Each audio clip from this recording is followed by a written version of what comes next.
Namo tassa bhagavatu arahato samma sambuddhassa. Namo tassa bhagavatu arahato samma sambuddhassa. Namo tassa bhagavatu arahato samma sambuddhassa. Good evening, everyone, and good morning, everyone. Welcome back to the final Dhamma Q&A session. So today we're going to be finishing our whole series because today we are going to discuss the 12th link Nidana of the Parisamuppada. So with this, we're going to be finishing our 25th day's Dhamma Q&A session. So I'll be starting a new series from next Monday. So that's a new thing for all of you. So with that in mind, let's jump into the discussion today.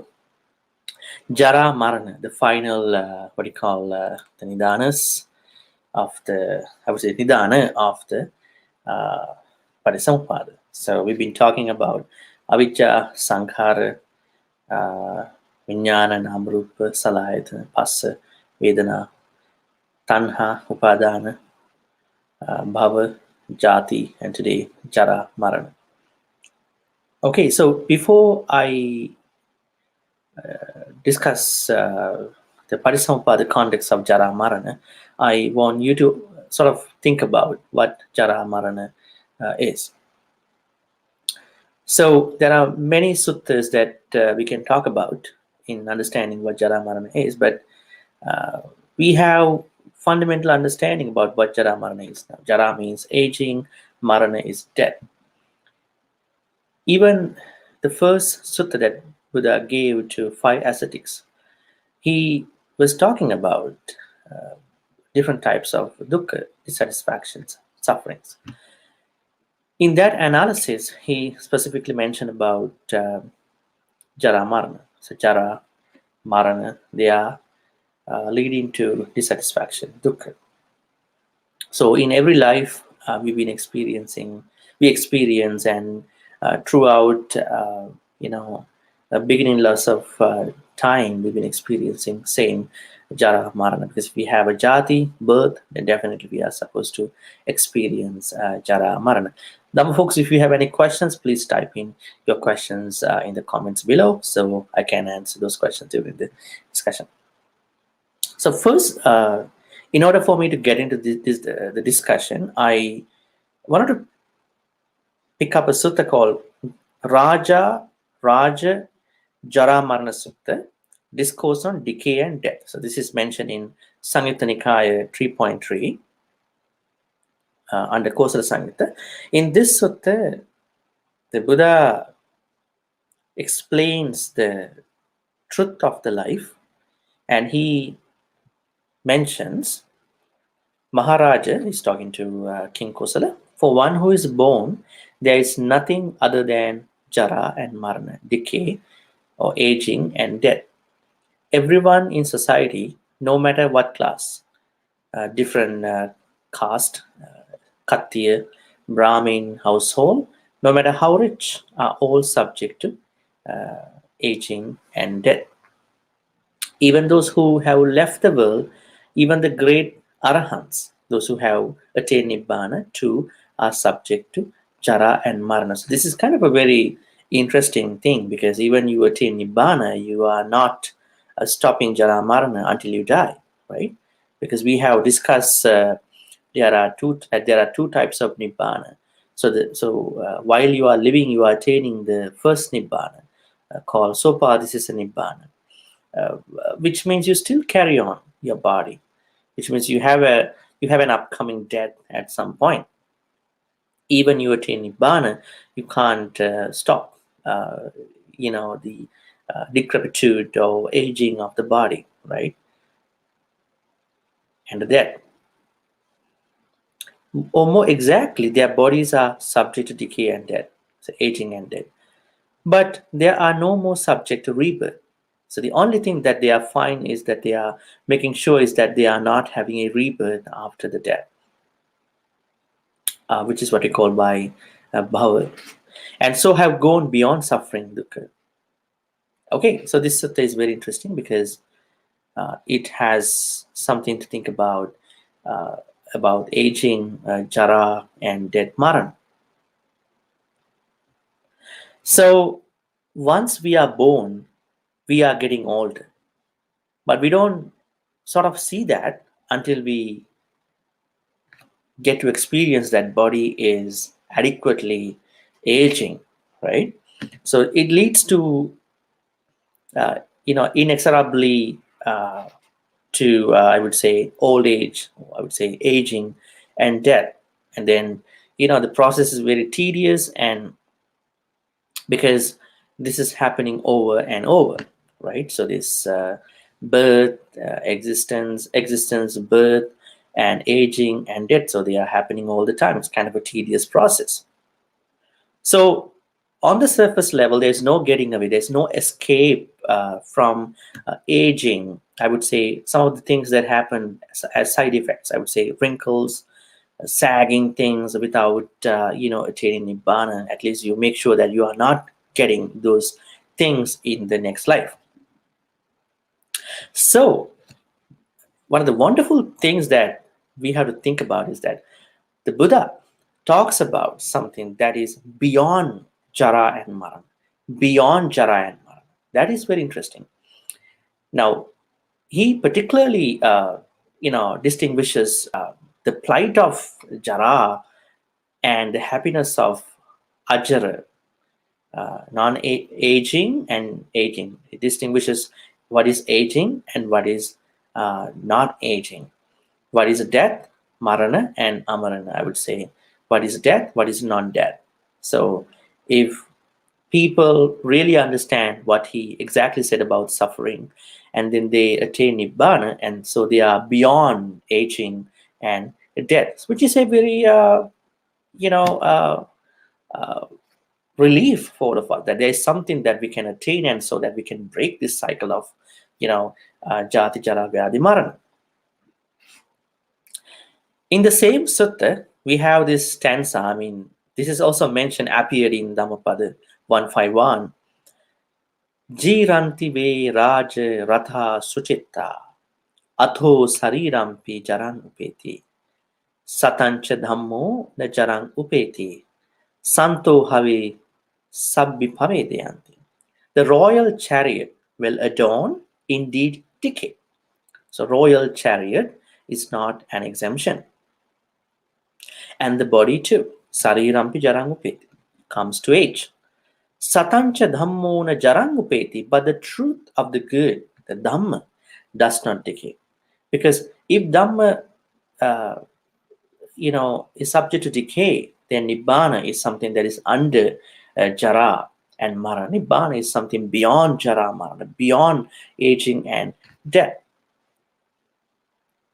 Indeed, the peaceful teach the good. Santu have sambi pavedayanti.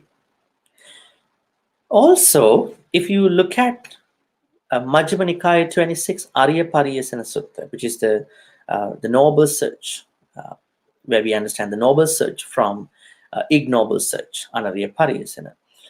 The Buddha clearly explains to us what is ignoble search, Anarya Pariyasana, wherein which I can sort of look at something to think about with Jara and Marana. See how he explains. Katamacha bhikkave anarya pariyesana. Ida bhikkave ekaccho attana jati dhammo samano jati dhammang eva pariyesati. Attanava jara dhammo samano jara dhammang eva pariyesati. Attana vyadi dhammo samano vyadi dhammang eva pariyesati. Attanava marana dhammo samano marana dhammang eva pariyesati. Attana soka dhammo samano soka dhammang eva pariyesati. Attana sankilesa dhammo samano sankilesa dhammang eva pariyesati. Now this is very interesting. Huh? Now, how does someone fall into the ignoble search? And your search has to be noble. It can be ignoble. Translation goes this way. Monks, there are those two kinds of search: the noble search, Arya Pariyasana, and the ignoble search. Anariya Pariyas. Now we are talking about the ignoble search at this point. And what is the ignoble search? Here, someone being himself subject to birth, like us, seeks what is also subject to birth. So now we were born, but if we also continue the path of getting reborn again, that is what it is said with this. Being himself subject to aging, jara, he seeks what is also subject to aging. Being himself subject to sickness, he seeks what is also subject to sickness. Being himself subject to death, he seeks what is also subject to death. Being himself subject to sorrow, he seeks what is also subject to sorrow. Being himself subject to defilement, kilesa, he seeks what is also subject to defilement. Now, this is what we call by ignoble search. So, if you want to explore, if you want to embark on the noble search, you have to go the opposite, which means you were born because of jati, but you are looking at ajati. You are going beyond jati. You are not further continue. You are not collecting the circumstances. You are not executing the factors to be born again. And you having aging at the moment, have you all been aging? But you are trying to get out of aging. That means ajara. And you've been having sicknesses, pandemic, all these things, not even pandemic time, but you've been having different sicknesses. Now you are aiming at how to get out of this sickness permanently, which means avyadi, right? If you are still continuing to be reborn again, then definitely you'll be having vyadi one more time, maybe a couple more, maybe millions, billions time. And you have marana this time, this life. But if you continue the path of marana, you will be again re-die in next lives, not even this life. That's why we had to, we were born, we're gonna die, but we have to make a path where we not gonna die. We call amarana. If we are exploring, embarking on a search like that, that means we are on the noble search. Otherwise, we are on the ignoble search. So the reason why I wanted to bring up this thing was to show you jarāmaraṇa.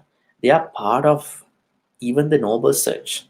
So if you are not looking at it properly, if you are not taking them seriously, that means you are continuing an ignoble search. Okay, so we will look more closely about what these jaradhamma parts of this search. Kincha bhikkave jaradhammang vedeta. What may be said to be subject to aging? Putta bhariyang bhikkave jaradhammang. Dasi dasang jaradhammang. Aje lekang jaradhammang. Kukkuta sukarang jaradhammang. These are animals actually, Buddha was talking about some animals, some of the properties of people at that time. Hatti gavasa valavang jaradhamma. Jatarupa rajatang jaradhamma. Jaradhamma hete bhikkave. Upadayu etnayang gatito muccito ajjapanno.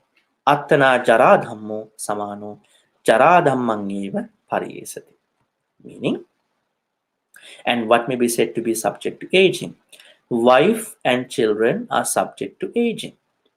Men and women, slaves, goats and sheep, fowls and pigs, elephants, cattle, horses and maize, gold and silver, which means money, are subject to aging. These acquisitions are subject to aging, and one who is tied to these things, infatuated with them, and utterly committed to them, being himself subject to aging, seeks what is also subject to aging, which means you can have your spouse, you can have your children, you can have money, but the problem is do not ever tie to these things. Don't be infatuated. Don't be utterly committed. You can commit, but don't be utterly committed. Otherwise, you are continuing the path of the ignoble search. You can have these ones, but you understand that I'm in the middle. I'm actually in the middle of. I'm balancing my karmas, pleasures, desires. At the same time, I try to see the opposite of these things. And kincha bhikkave marana dhammang vedeta. Putta bhariyam bhikkave marana dhammang. The same thing. Dasidasang marana dhammang. Ajelakang marana dhammang. Kukkuta sukarang marana dhammang. Hatti gavasa valavang marana dhammang.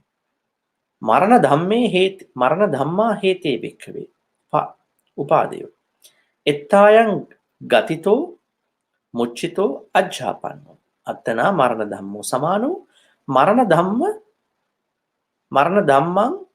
eva pariyasat. And what may be said to be subject to death? Wife and children, they are subject to death. Men and women, slaves, goats, sheep, and these actually properties of that kind people. And these animals are subject to death. These acquisitions are subject to death. And one who is tied to these things, infatuated with them, and utterly committed to them, being himself subject to death, seeks what is a subject to death. So which means we have to use them wisely, actually. Otherwise, we will be into the trap of being tied into another, repeated aging types, repeated deaths. So that kind of makes clear what the kind of attitude that we need to maintain about these ones. Okay, now let's get into Vibhanga Sutta, Samyutta Nikaya Vibhanga Sutta 12.2 to understand what is jarāmaraṇa exactly under the 12th link, the last link. Now, the thing is, even though we call the 12th Nidana to be jarāmaraṇa, but it has some extensions actually. I mean, some of the other things are attached to that. Let me see. Katamocha bhikkave parisamupado. Avijja paccaya bhikkave sankara. Sankara paccaya viññāna. Viññāna paccaya nāmarūpam. Nāmarūpa paccaya salayatana. Salayatana paccaya passo. Passa paccaya vedana. Vedana paccaya tanha. Tanha paccaya upadana. Upadana paccaya bhava. Bhava paccaya jati. Jati paccaya jarāmaraṇa. Soka parideva dukkha domanasupayasa sambhava. So even though the 12th link is jarāmaraṇa, but it has some other things too involved. Called soka parideva dukkha domanasa upayasa. Okay. There are 5 additional things attached to jarāmaraṇa because of jarāmaraṇa we experience all these 5. Okay. Now let's specifically look at what is jarāmaraṇa in the context of parisamuppada. Katamancha bhikkave jarāmaraṇa. Ya tesang sattana. Tamhi sattanikāye. Jara, jiranata, khandiccan, paliccan, valittachata. Ayuno sanghani. Indriyanam paripaku. Ayam uchati jara. Okay. That means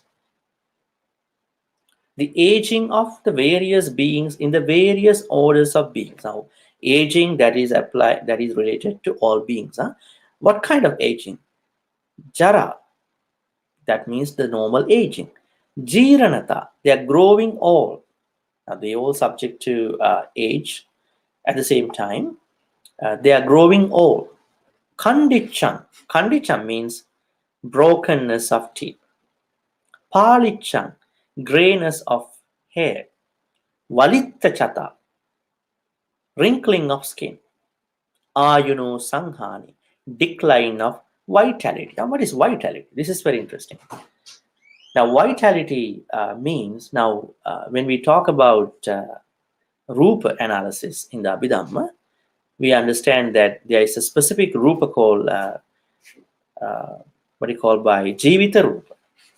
Jivita Rupa means there is one rupa, material element that affects and which maintains all the rupas.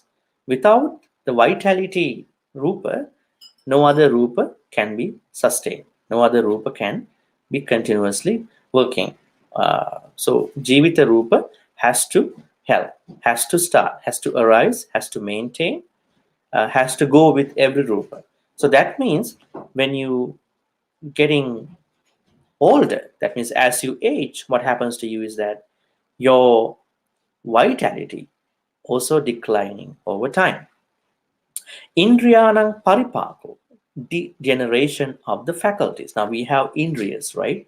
We have indriyas and ayatana. So we have chakku indriya, which means eyes, sota indriya, which means ears, gana indriya, which means nose, then juha indriya, which means tongue, and kaya indriya, which means the body, and mind, what do you call manindriya, right?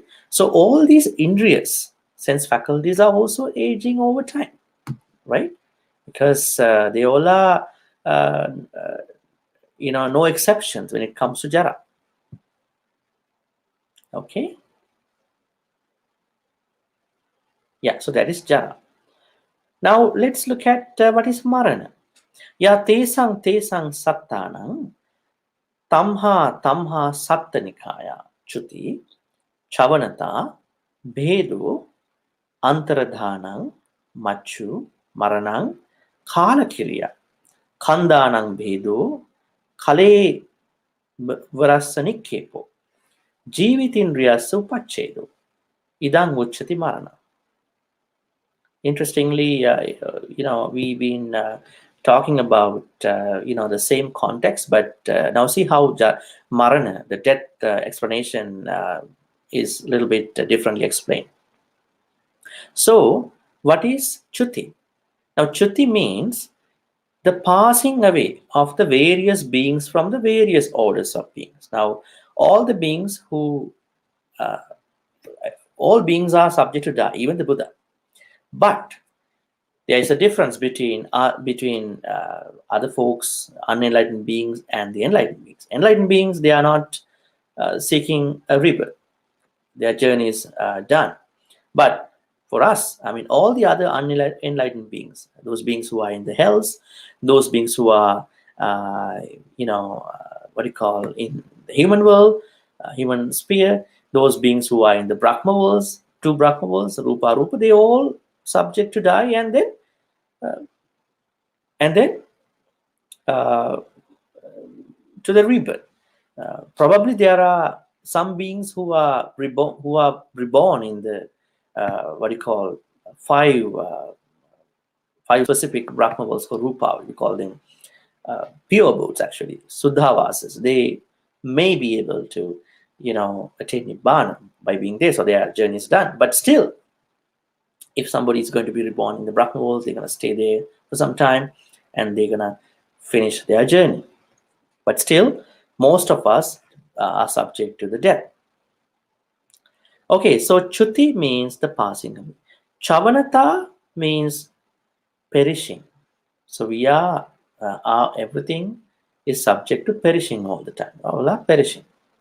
Bhedo means breakup. Antaradhana means disappearance. What is going to disappear? Now we know in some places, like in the Devas realm, we know that they do not leave their bodies. So when they die, their bodies are also disappeared, right? Not like in the human world. Machu, mortality. Marana, death, which is the very popular term that we all understand. Kala Kiriya, completion of time. Now when somebody dies, we normally say Kala Kiriya. That person completed his or her time. Khandanang bhedo, the breakup of the aggregates. Now we all are born with aggregates. Rupa, Vedana, Sanya, Sankara, Vinyana. These five aggregates. So they are going to perish. That means there is an apparent breakup, right?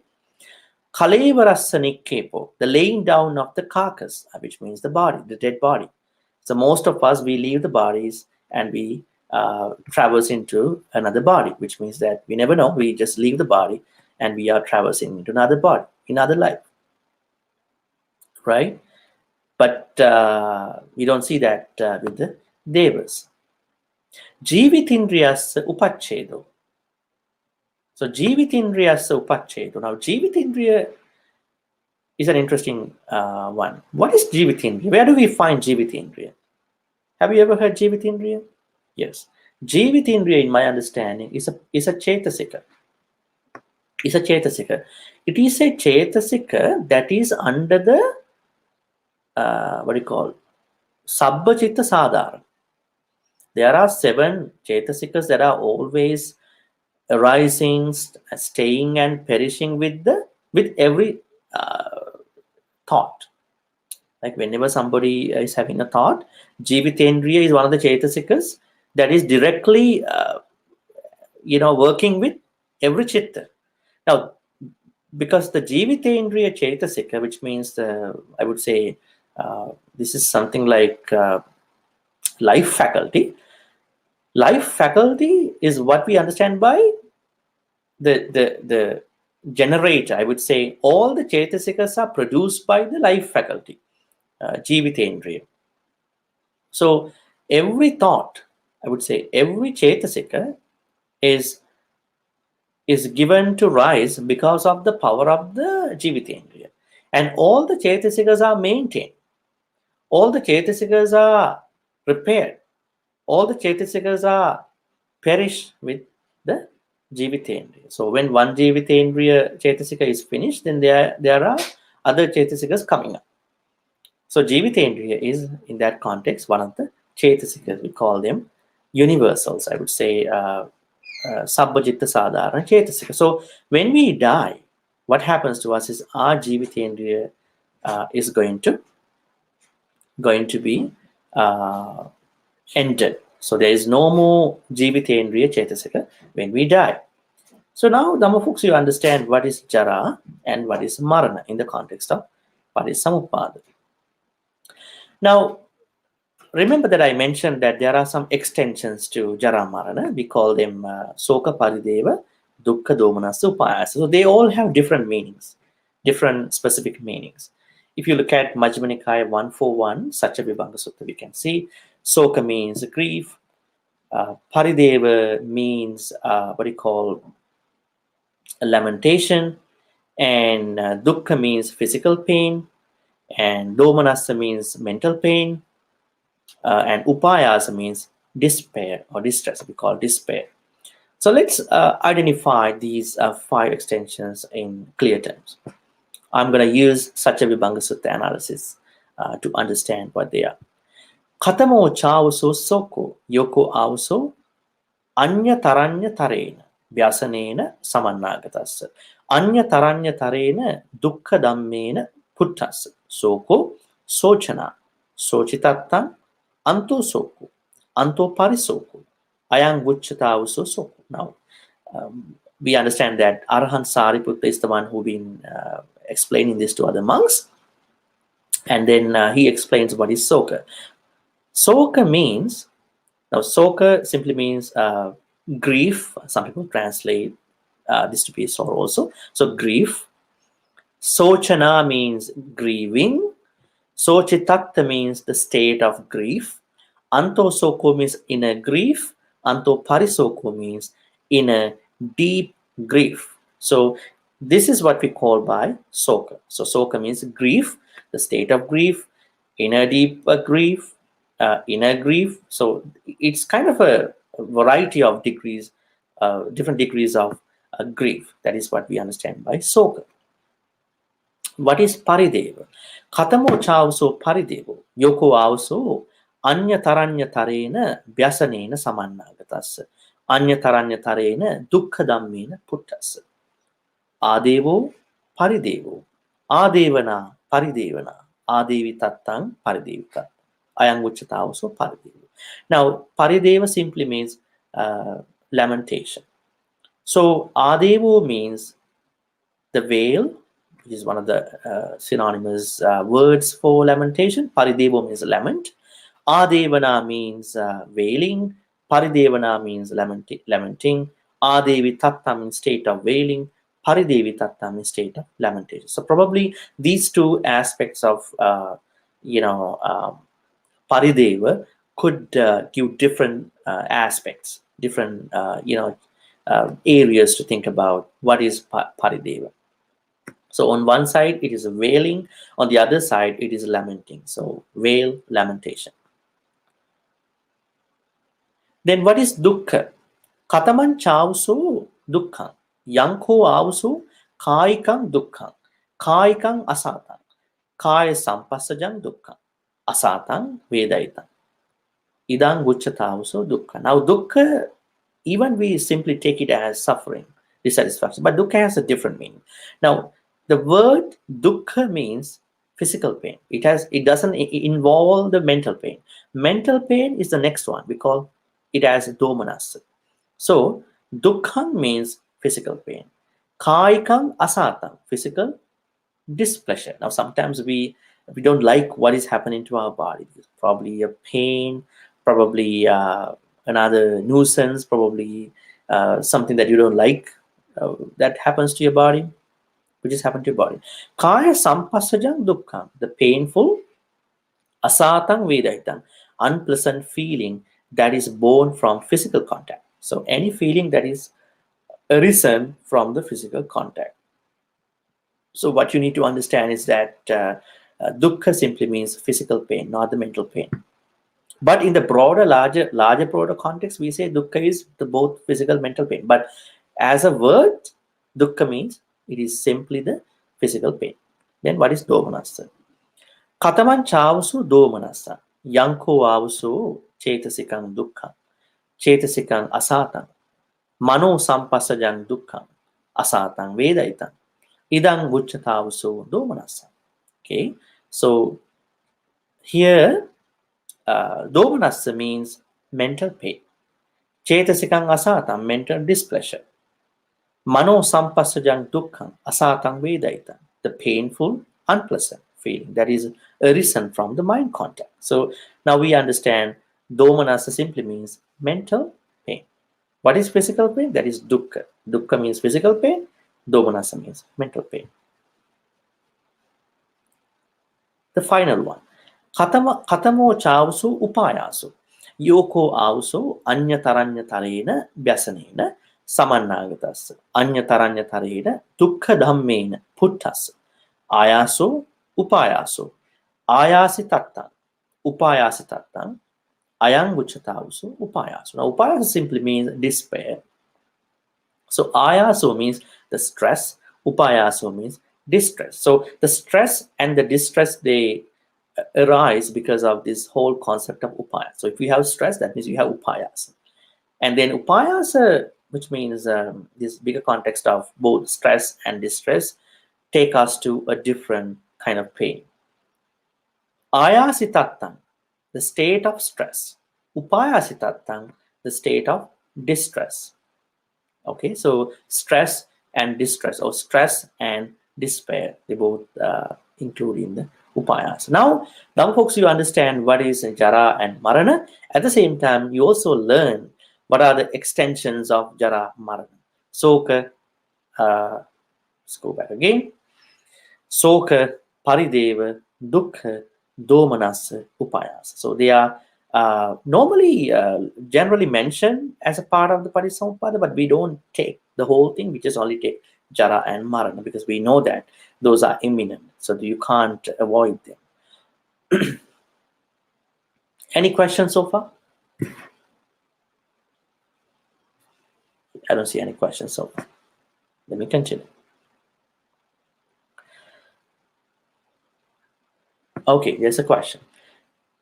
To achieve Nibbana means to break the cycle of dependent origination. Yes, so we had to get into the non-origination. So now we have the dependent origination. So we had to break the cycle. So there is no more avidya leading eventually to jarāmaraṇa. Yes. As you have mentioned, it can take many lifetimes to achieve this. It depends on individual's capacity. Some people take long time, some people don't.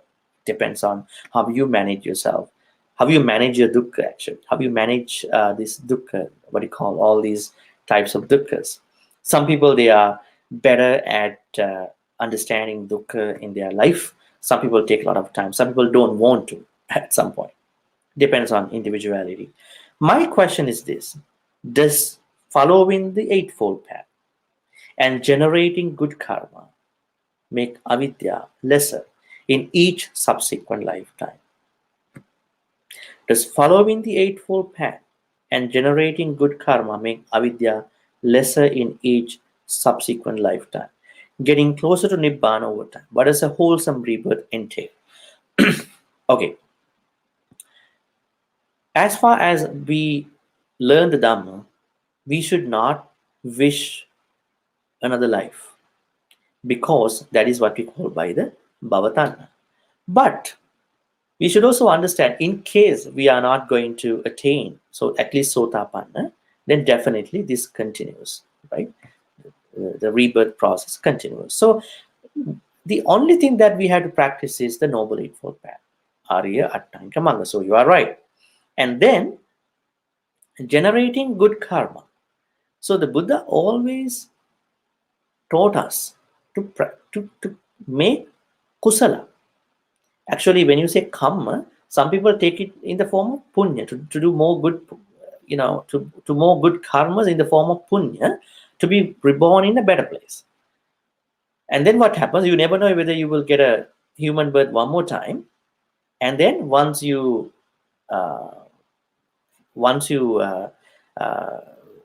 run out of the good karma, then you never know where you are heading to. That's why I'm always saying, do kusala as much as you can, so the rest will be taken care of, because you are doing kusala. So when you say karma, we have to be very good karma. We have to be very careful. Good karma should be kusala.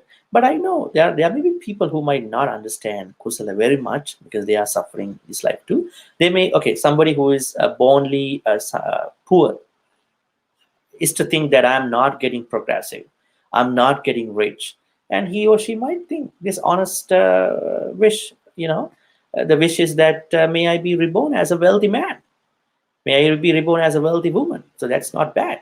But the problem is when you bring that to the sansara, I mean, that is taking a risk.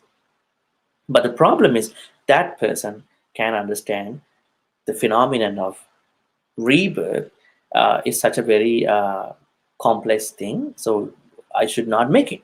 But for those beings, it might be possible. So practice Noble Eightfold Path. That is what we had to do. Doing kusala as much as we can. And how to reduce avidya? So in order for you to reduce avidya, you must understand what you call the main cause of your rebirth. So your main cause of rebirth is avidya, because it is said that you are hindered by avidya and you are fettered by tanha. So you have to both understand the reasons of why you are born and reborn, re-die. It is both avidya, ignorance, and the craving. So if you clearly understand your tanha, because avidya is the root cause, right? So it's not that easy to understand in a split second. But you may know that your different types of craving, kama tanha, bhava tanha, vibhava tanha, craving for sensual pleasures, kama tanha, bhava tanha means craving for becoming, and vibhava tanha craving for not becoming, the sense of that you don't believe in next life. So if you sort of understand these three types of tanha, also the tanha cravings that we know in the Parisampada, rupa tanha, sabda tanha, gandha tanha, what do you call rasa tanha, and all that, those 6 type of tanhas, then we may have a better mindset to understand avidya. So while you are practicing the Noble Eightfold Path and only engaging in the kusala activities, also looking at tanha and avidya perspectives, why we are here.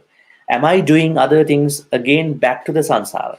Am I doing something that takes me back to the sansara? Right? And then we will at least make sure that we are on the path. Right? And that also makes clear that we are closer to Nibbana also. So that is one part of your question. The other part is, what does a wholesome rebirth entail?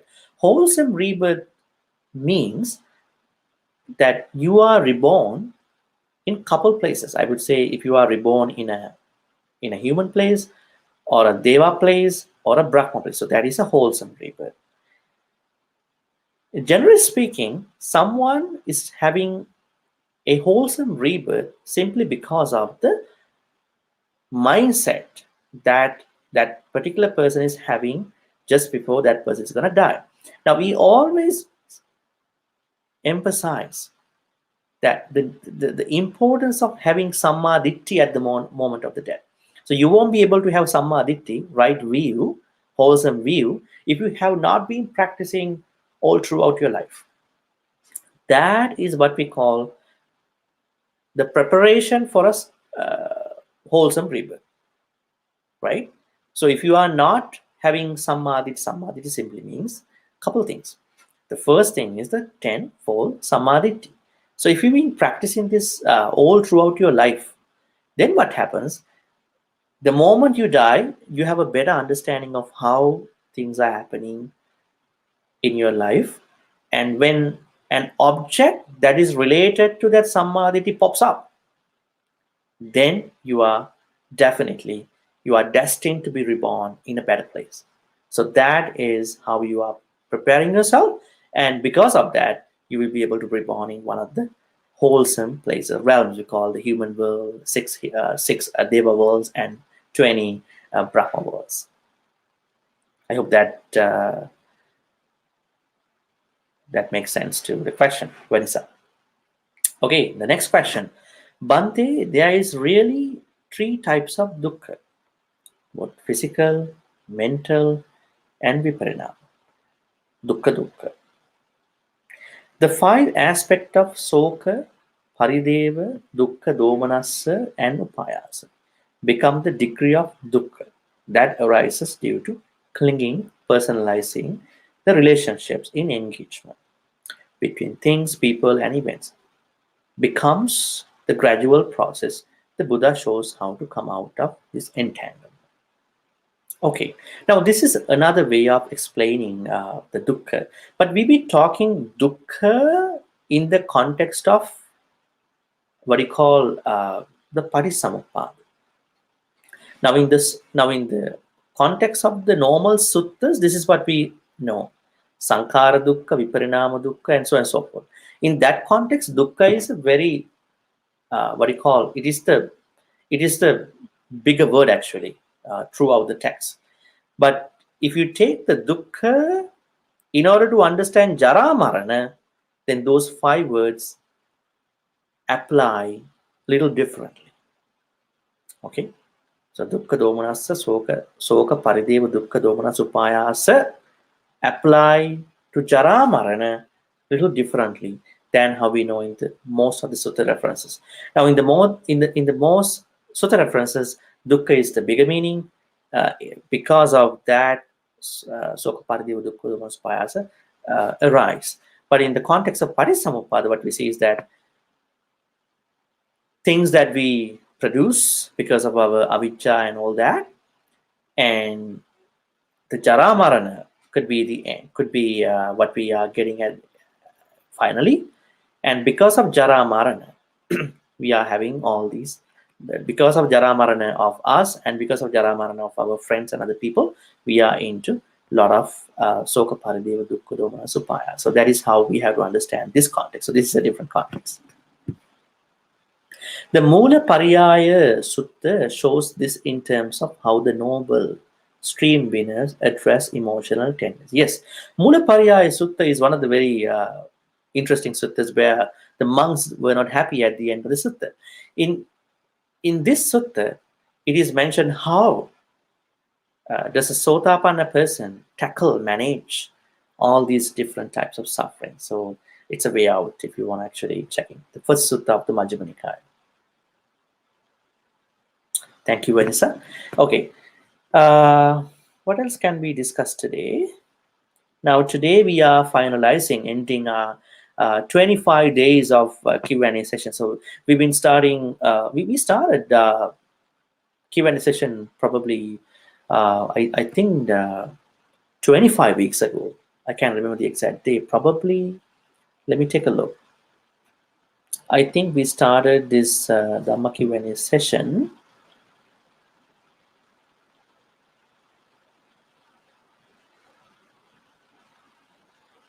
Can you see that? Okay, here I got the first day. It was February 22nd this year. That's the date we started Dhamma Q&A session.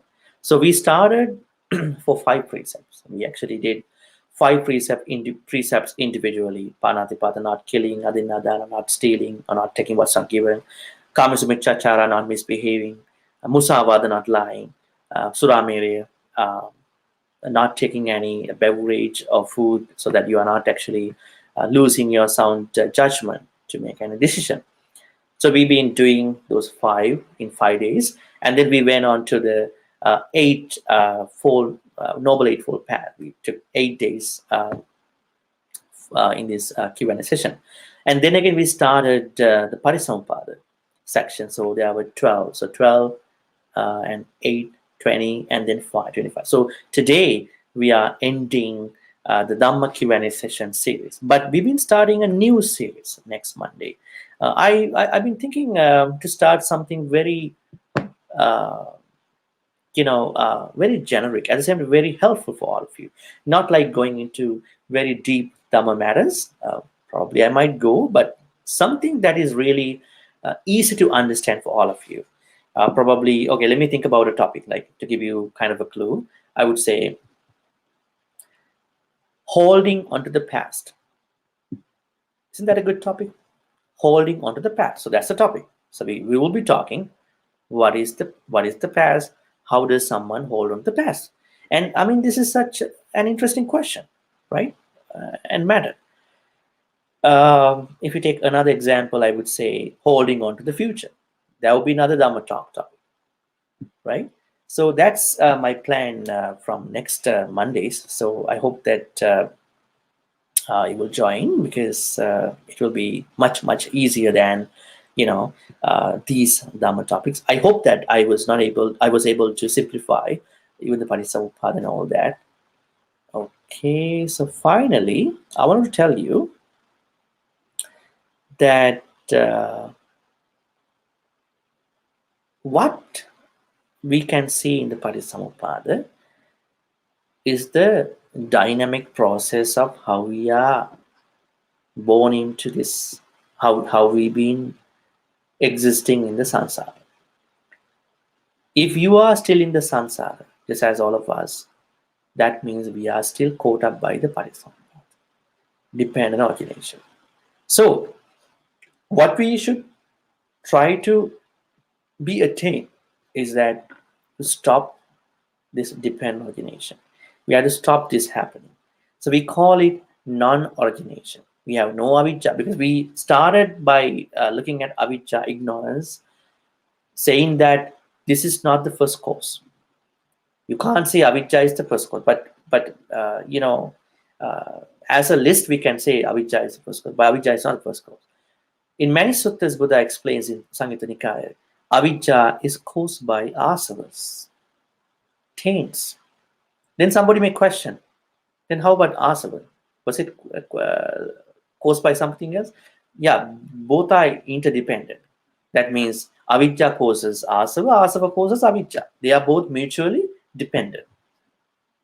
So you can't single out the first cause, right? But asava avijja, or avijja asava causes sankhara. So then sankhara, and the process continues. So what we have to understand is that we have to break this cycle. If we really want to break this cycle, we must follow the Noble Eightfold Path. If you follow the Noble Eightfold Path, then you attain Nibbana at some point. And I always encourage you, do not put this off, procrastinate. Always think you will be able to, you will be able to attain at least one of the stages of Nibbana, at least to attain Sotapanna is a very good wish.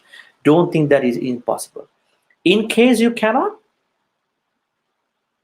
but don't worry, you have an advantage. In case you cannot, then what happens is that that wish of becoming Sotapanna is embedded in your mind, embedded in your thoughts. That means you will definitely have samadhi when you die. But for those folks who think that we are not able to attain Nibbana, they are not sure about anything. They are not certain about anything. They are always thinking, I don't know where I'm gonna head off, which is a pretty bad impression. But for those folks who keep thinking, I can attain Sotapanna in this life, it's a very positive wish. In case you can't really attain Sotapanna, but your mind has a lot of opportunities, your mind is embedded with that thought will help you to get a very favorable human birth back again. But if you only think that, if you only want to think that, okay, these are the good places, these are the bad places, I only want to be reborn in good places, probably you might choose to be a deva.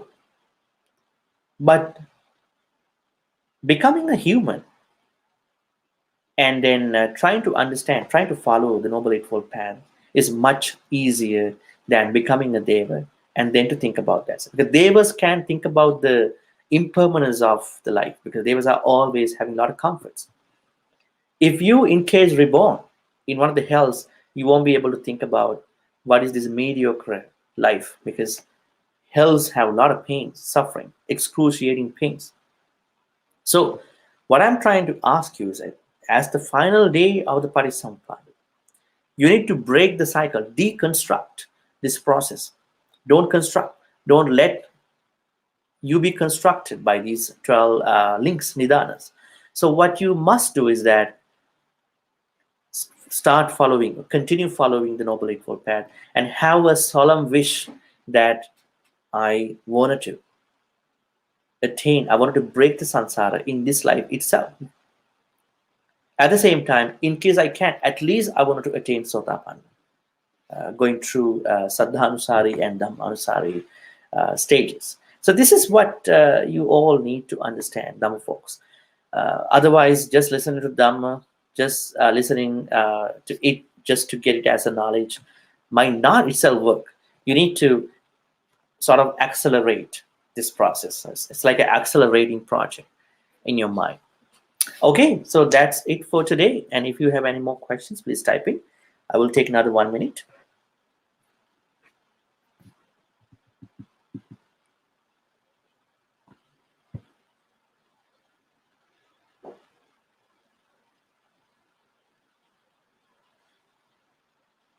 Okay, so I don't see any questions coming up.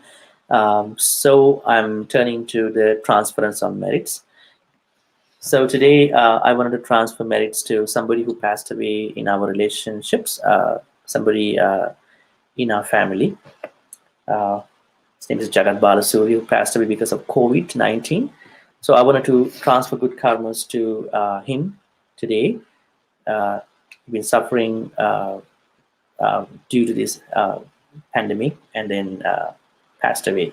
So may all the good karmas we've been acquiring in all these ways be transferred to Jagat Balasuriya and all the other relatives who passed away in the name of all of us in this life and in previous lives. May they be peaceful and happy. May they attain the supreme bliss of Nibbana. Sadhu, sadhu, sadhu. Idam me ñāti nang hotu sukhita huntu ñātayo. Idam me ñāti nang hotu sukhita huntu ñātayo.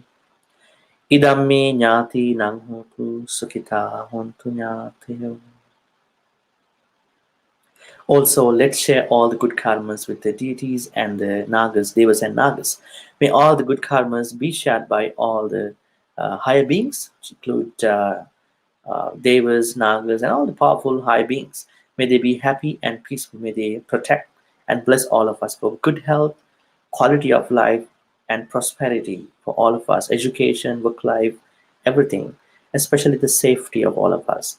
May this world be a better place where there is no violence, no wars, nothing, conflicts. May the world be blessed by all these powerful beings. protected by the powerful beings. When the Devas and Nagas also attain the supreme bliss of Nibbana. Sadhu, sadhu, sadhu. Ittavataj ammehi sambatang punya sampadang. Sabbe deva anumodantu, sabbe bhuta anumodantu. Sabbe satta anumodantu, sabbe sampatti sindhya. Aka saddha chibumatta devananga mahiddika. Punyantang anumoditva chirang rakkang tulu kasasana. Chirang rakkang tu desanang, chirang rakkang tumang paranti. Before I conclude, I wanted to say that we have 2 interviews coming up this Wednesday morning. That's going to be morning in Eastern Time and evening in Asian Time. It's going to be an interview about how to demystify the ghosts in Theravada Buddhism. Guest is going to be Professor Karuna Jadhav. He's an assistant professor of Somaya University from Mumbai, India.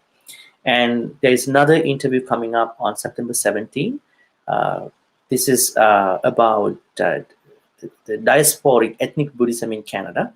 The guest will be a lecturer, instructor from Mount Royal University in Calgary, Dr. Jacqueline Ho.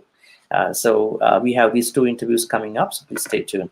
And at the same time, please look forward to the next series that I'm going to be starting from next Monday, which is a very simple, clear, day-to-day life kind of series. I hope that it will let you understand a lot of Dhamma in easy Dhamma factors.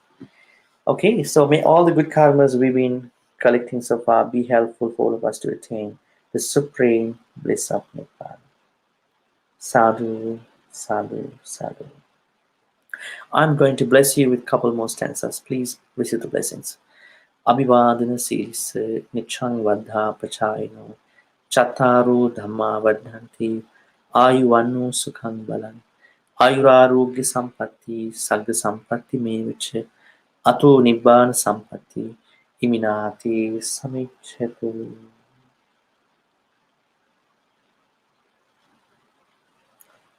Have a good night and have a good day. Stay safe. See you on Wednesday with the interview with Professor Karuna Jadhav about the demystification of the ghosts in Theravada Buddhism. Thank you.